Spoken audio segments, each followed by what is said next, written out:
Today I'm going to be talking about all the books that I read in August. At the time of filming, it is the 28th of August and I've read 10 books. I am currently reading a book which I'm planning on finishing before August ends. So we're going to say that I've read 11 books in August, which I'm pretty happy with.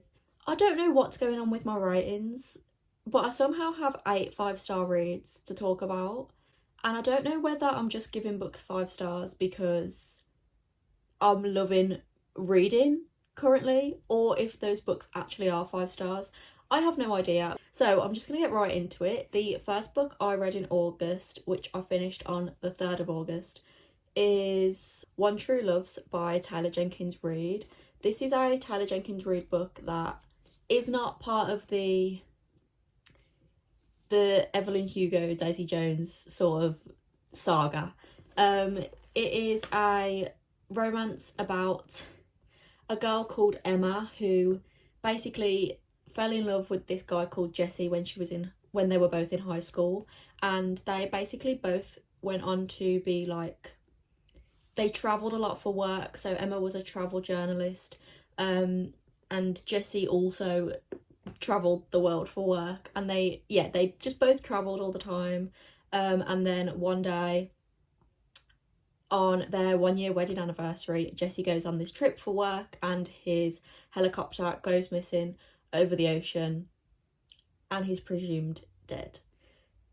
So it's about Emma grieving the loss of her husband while also reconnecting with one of her best friends from high school called Sam, and she ends up forming a relationship with Sam. They get engaged, and then all of a sudden Emma gets a call from Jesse saying that he's alive and he's coming home, and this is like a few years later. So it's very shocking, and it's basically about Emma reconnecting with Jesse and like seeing if they could still have something there after he comes back. But also it's about Emma forming her relationship with Sam, and while she's grieving Jesse. Like, there are a few different timelines in this book, and it was so good. It was really sad. This is the first 5-star read of the month. It's the book that kicked it all off. It is, yeah, it's quite sad. I didn't cry, but I felt like I could have at the end. I don't like reading books about grief very much, but this one did it really well. I was a bit sceptical to go into this book because I love Taylor Jenkins Reid, but before this I'd only read like Evelyn Hugo, Daisy Jones, Malibu Rising, like the newer ones, whereas this one was published a little bit before 2016, so I was a bit nervous to go into it. But honestly, Taylor Jenkins Reid's writing clearly has always been incredible. Like, yeah, this book was really good. Yeah, definitely another banger, and I would recommend this one from TJR. Okay, the next book is a book that I read on my Kindle, so I'll put it up on the screen somewhere, and it is Never Lie by Freida McFadden. Freida McFadden is the author of The Housemaid and The Housemaid's Secret, which have been very popular recently, and I loved this book more than I loved The Housemaid's Secret, because I preferred The Housemaid's Secret to The Housemaid, but then I loved Never Lie even more. Never Lie is about a girl called Trisha and a guy called Ethan, and I'm pretty sure they were newlyweds, and they go to visit this house like in the middle of nowhere during a blizzard. They think it's like a house viewing, and they go there, no one's there, the realtor is not there, and they discover that this house is the house of an author and psychologist called Dr. Adrienne Hale, and she was famous for writing these books on her patients, and she actually ended up going missing, presumed dead. So then they were stuck in a blizzard, they were stuck in this house. They end up finding these tapes that Dr. Hale had recorded of her patients, and like weird things were happening in the house, and yeah, it was really good. I did not expect the ending. Like, I had like 3 guesses, I remember, for how it would end, and not a single one of them was true. I did not guess the ending at all, and I was so shocked, which is why I also gave this book 5 stars. It was such a good read, and it really makes me excited to pick up more by Freida McFadden. I really want to read The Inmate by Freida McFadden next as well. And her books are all on Kindle Unlimited. They are so fast to read. I'm pretty sure I read it in like a few hours. So yeah, that was my second 5-star read of the month. The next book I read in August was Love and Saffron by Kim Fay. I found this book in the works it was in the 3 for £6 deal, so it's like £2. And it's really short. It is less than 200 pages, and so I read this one in like a few hours as well. It is basically about these two women called Joan and Imogen, and Imogen is this established, well-known food writer, and Joan, who's a newer up-and-coming writer, and they're from opposite sides of the US, and it's set in the 1960s, and it starts out as a letter from Joan to Imogen as like a fan, and it ends up developing into this like pen pal relationship, and they write letters to each other about what's going on in their lives, about food, about culture, and it was so cute and wholesome. The entire book pretty much is written in letters, and you find out so much about what it was like to live in the US in the 1960s, which I thought was really, really cool. It talks about the JFK assassination, and yeah, also about like discovering new cultures in Los Angeles. I ended up getting really, really attached to these characters. Like, I didn't expect to, because I don't really read things normally about a different time. Like, I was not around in the 1960s, obviously, and like I've never really been interested in learning much about the past, to be completely honest. Like, it's just not me. But this book was done in a really good way that made it exciting, because you were also just so attached to the characters' personal lives, their personal journeys, what was going on. And I cried at this book. I did not expect it, but I cried towards the end, because I was clearly way more attached to the characters than I thought. And yeah, I cried. So I ended up giving this one 5 stars as well. Upon reflection, I don't know if it actually was a 5-star read. It might be more of a 4 or 4.5, but I did rate it 5 stars on Goodreads, so that's what we're going with. The next book that I read or finished was a non-fiction book, which I started reading months ago, and that book is Atomic Habits by James Clear. This is a book about building habits, clearly. I'm pretty sure I spoke about this in one of my other videos, maybe. I can't quite remember though. But I really enjoyed this book, and I don't normally write non-fiction, but I did end up giving this book 5 stars as well, because I actually used it to implement habits in my life that I wanted to start. So since reading this book, I've actually took up running, and I've started my running journey as a beginner, and I actually don't think I would have had the motivation to start if I hadn't read this book. It breaks building new habits down into really small things, actions that you can implement in your life to form a habit, and also to break an unhealthy habit.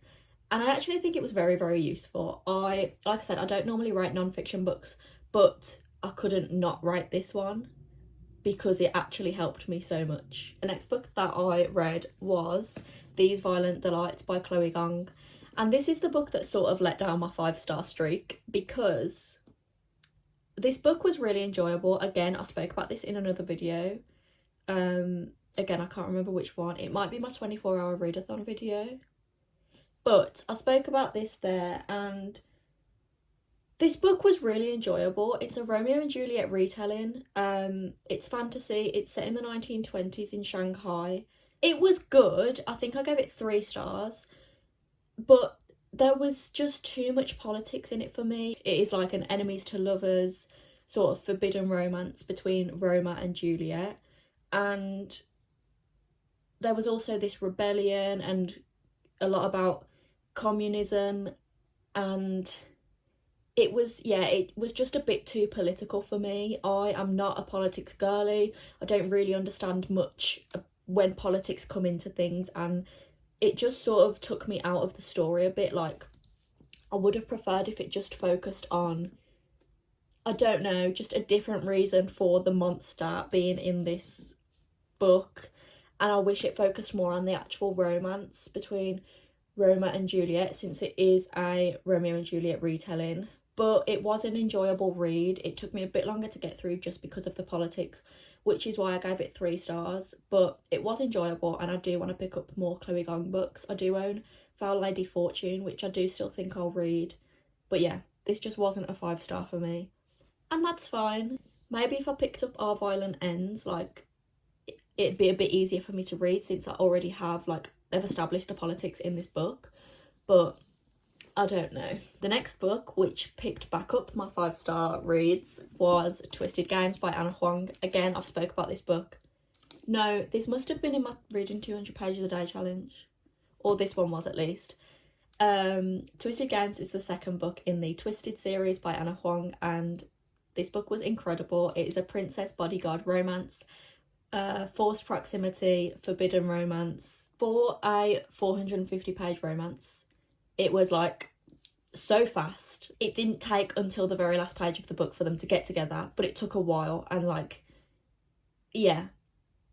I don't want to speak about this too much because I did talk about it in my 200 pages a day challenge, but would definitely recommend that book, and I can't wait to read the 3rd one in the series. Okay, the next book, again, this was in my 200 pages a day challenge, but it is House of Sky and Breath by Sarah J Maas. I cried at this book, which is no surprise because I cried at the first one, and I cry at all of Sarah J Maas's books. The annotations are insane. I annotated so much. The revelation at the end of this book would have made this book 5 stars on its own. If the rest of the book was shit, the page before the epilogue, that would have made it 5 stars regardless for me, because this is my, like, MCU. This is my Super Bowl. Like, I don't know what else to say. This is I am so hyped for the next book, and I had such an adrenaline rush after reading this book that I literally couldn't go to sleep for hours, and I don't know how words on a page did that to me, but they did, and it was so good. So this is a fantasy romance series that follows Bryce Quinlan, who is I didn't know what she was before, and I still don't actually know what she is now, but she's magical now, and Hunt Athalar, who is an angel. Yeah, it is, like, there's a lot going on, as with all Sarah J Maas books, and I know that I said, like, the politics in These Violent Delights sort of took me out of it. Sarah J Maas does, like, magical politics and magic and stuff so well, and, like, makes it so accessible to the reader, that this one was not that for me. Like, this one could still be 5 stars for me, even with all the information being thrown at you. The storyline was so good. The people, the characters, I just love Sarah J Maas, and I don't think there is ever going to be a book that I dislike from Sarah J Maas, apart from maybe that Catwoman book that she did a while ago. Then I read Carrie, Soto is Back by Taylor Jenkins Reid in my entire physical TBR series. This is my second Taylor Jenkins Reid book of the month, and I think reading One True Loves really prepared me for this one, because after I read One True Loves, it really reminded me how much I love Taylor Jenkins Reid's writing. I was a bit terrified to pick this one up just because tennis. Yeah, it's about a retired tennis player called Carrie Soto who comes back for one last year of championships to try and reclaim a title that someone overtook her in. And again, I cried at this book. How many books did I cry at this month? Like 3. Perfect. This was in episode 5 of my physical TBR challenge, so I won't speak too much about it, but it was, again, incredible. I don't know what else to say. I read really good books this month, and I just am gonna keep saying that they're good, that they're incredible. Like, I have nothing else to say. These books were really, really good. Okay, next I have a book that I DNF'd, which is sad. I DNF'd this book on page 208, and it was in my August TBR video, so I had to read it and I had to DNF it. This is Healing is the New High by Vex King. It is from the author of Good Vibes, Good Life, which I read and loved last year. and it is a non-fiction about... This one is more about like overcoming past trauma and learning how to live more stress-free and calmer and less anxious, and raising your vibration. The first book spoke a lot about raising your vibration, and I loved the first book so much, but this one for me was just not as accessible. Just didn't really enjoy this one that much, so I DNF'd it. But that doesn't mean it's a bad book, it just means that it's not for me, and that's fine. Then I read another Kindle book, which was Done and Dusted by Lyla. I'll put it on screen again, and this was a 5-star. This was a 5-star. It was... Oh, when I think about it, like, it just makes me so happy. This is a cowboy romance book that was so cute. It is about a girl called Emmy. Her name is Emmy Clementine. A girl called Clementine, and she has 2 brothers and a single dad, and they all live on this ranch. Emmy is a like barrel racer on a horse. I don't know much about the cowboy life, but from what I understand, she did barrel racing on a horse, and she fell off a horse and it made her like terrified to get back into racing, and she also broke up with her boyfriend, moved home, and then hadn't been on a horse since, and no one knew why she came home. She also has ADHD, and it was really, really relatable to see how her brain works. And then it is about a guy called Luke Brooks. Classic cowboy name. I don't think Lyla Sage could have chosen a better name for a cowboy than Luke Brooks, but alas, he is like her brother's best friend, and basically works on the ranch and sort of lives there sometimes. He also owns a bar, and he just sort of helps Clementine learn how to not be afraid again of getting on a horse, and they end up falling in love during the process, and it is so cute. It was so well done. The only thing I will say is that Luke said sugar way too much. He just kept saying sugar, and that is the only pet peeve I had with this book. It was still a 5-star book. It was incredible, and I would absolutely recommend it if you're in your cowboy romance era like I am. Save a horse, ride a cowboy. Okay, and then finally I'm going to talk about the book that I'm currently reading, which I am 71% of the way through, and is Accidentally Amy by Lynn Painter. Lynn Painter is the author of Better Than the Movies, Mr. Wrong Number, The Love Wager, which I've read all of them, and then also The Do-Over, and she's got a new book coming out called Betting on You. And Mr. Wrong Number is my favourite romance book of the year. It was so funny. I literally cried laughing at that book. It was hilarious. And so I went into Kindle Unlimited and just saw, like, I just wanted to see what other books Lynn Painter has out there, and I found this one, Accidentally Amy, and it is about a girl called Isabella Shea who goes into this coffee shop, picks up someone else's coffee because she's running late, and then runs straight into this guy called Blake, who ends up being her new boss at her first day of work. He thinks her name is Amy because that is the person's coffee who she picked up, and then they meet again at work, find out that he's her boss, and then are sort of like, oh, we really shouldn't date because he's your boss, and but they can't help it. So far, I don't know if this is going to be a 5-star, but it is definitely really, really enjoyable. It's sitting at like a 4-star for me right now. I do only have 29% left, but what I can say is that it's a really fast read, and Isabella Isabella is like a character that you would expect from Lynn Painter, like a really out there, crazy female main character, and it's really enjoyable so far. I have physically 8 of the books that I read this month, and this is a pretty good stack, like considering House of Sky and Breath is 800 pages long.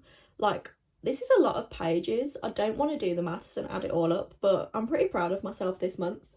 And I don't really normally do wrap-up videos, but I feel like I want to.